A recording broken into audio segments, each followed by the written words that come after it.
Simultaneous equations. Let's have a look at this idea. I guess the most common way of doing it would be what we call the elimination method. So we've got two equations, two pronumerals. A lot easier to solve an equation when it's got one pronumeral.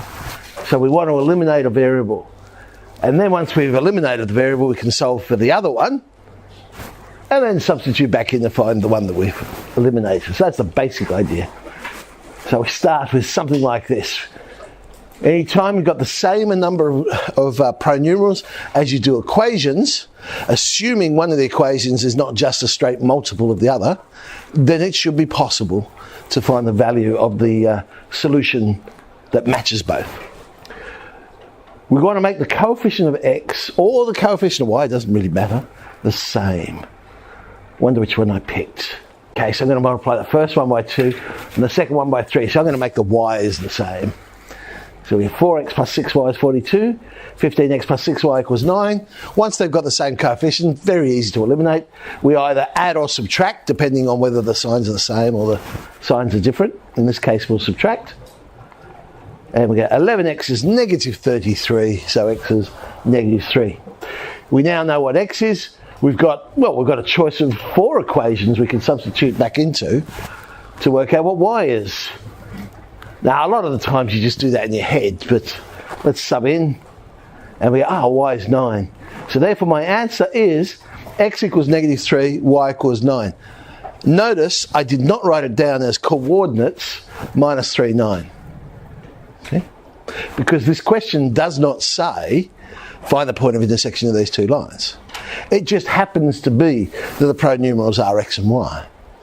If it was a question where it said find the point of intersection of these two lines, then fair enough, I'd write the answer as a coordinate and say, well, they meet at this point. But in this case, we just say, no, what's the solution for x? What's the solution for y? When you get ones like this, unfortunately the elimination method doesn't work as well, because it's a bit hard to make those variables the same because they're not like terms. So there's nothing I can do there. So we do this one via substitution. We make one of the variables there, one of the pronumerals, the subject. It's going to be a lot easier to make one of the pronumerals in the first one the subject rather than playing around with the one that's squared, because then I'll end up with square roots and things like that. And looking at it, I think y probably would be the most logical one to pick because it's already one y. So is that what I did? Yes, I did. Make y the subject of the first one. So y becomes 14 minus 2x. Substitute it into the second one, and we end up with a quadratic equation in this case.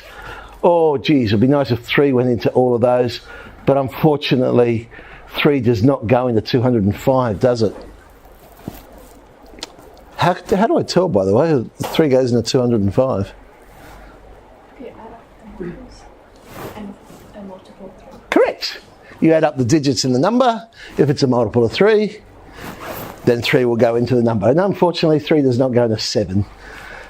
So, okay. Coefficient of x squared is not 1. So we're going to say what multiplies together to give 615 and adds together to give negative 56. Look, there you go. Factorise. So we've done all that work. However you got the numbers, I guess, is up to you. Cross method, split the middle, whatever. But it does factorise to be 3x minus 41, x minus 5. So we have 2 possibilities for x. Substituting back into y, we get 2 possibilities for y. And so there's my answer. Either we get the solution x is 5, y is 4, or we get the solution x is 41 on 3, y is negative 40 on 3. If this was a graphical question, where it's saying point of intersection, well, the first one, of course, is a line. Does anyone know what shape the second one is? Circle. No, not a circle, but a good guess. If it was a plus there, it would be a circle. What do you think it looks like? No, square root. Now, I'm not surprised you don't know, because you haven't really dealt with these curves yet. It's actually a hyperbola. But it's a hyperbola that doesn't look like that one. Well, it does look like that one, except it's been rotated 45 degrees. So the axis of symmetry, instead of being y equals x, is actually the x-axis. So imagine that shape being rotated 45 degrees. It'd be that sort of shape, that type. So it is still a hyperbola. So we're saying, where does this line meet the hyperbola? And there's actually going to be two solutions. It'll cut it in two places. And that's why we ended up with two possibilities here. Well, I said, any time we've got the same number of equations as we do pronumerals, we should be able to solve it. So I got three pronumerals, I got three equations. You know, it should be possible to work these out. All right, well, I'm going to have to eliminate, but I want to eliminate the same pronumeral from each of the equations. So I'm going to create two pairs of simultaneous equations that only have two pronumerals. So I just pick a pair. So I've had a look at number one. I'm going to multiply number one by 2, and I'll match it up with the second one.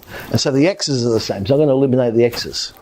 So if I do that, I end up with this new equation, 7y minus 6z is negative 38. Now I'll pick another pair, but also eliminate x from the other pair. So the first one now I'll multiply by 4, and I'll match it up with the third equation. And that'll eliminate the x's in that one. And I have a new equation, 3y minus z equals minus 10. But now I've got two equations, two pronumerals.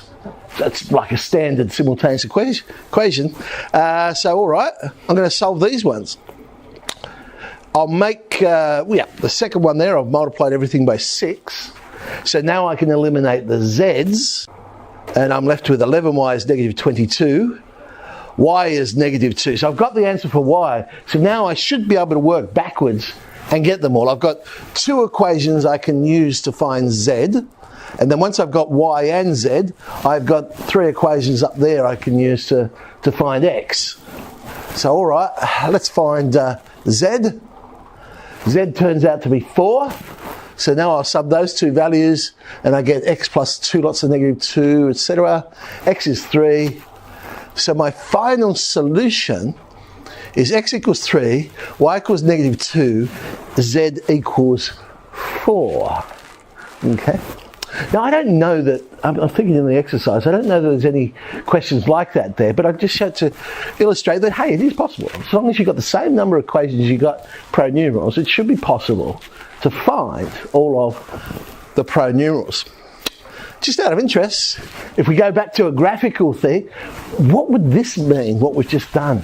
Any ideas? Yeah, we're now dealing with three-dimensional space. So we've got three lines, but they're now in 3 dimensions rather than on a flat surface. And so these three lines will meet in one point, but because it's 3 dimensions, we have an x-coordinate, a y-coordinate, and a z-coordinate, and that would be the point that don't panic. We don't worry about that so much. Well, not at the moment, anyway. Okay. All right, so 1G, simultaneous equations, but as I say, I'm pretty sure they're all in 2 dimensions, those particular ones.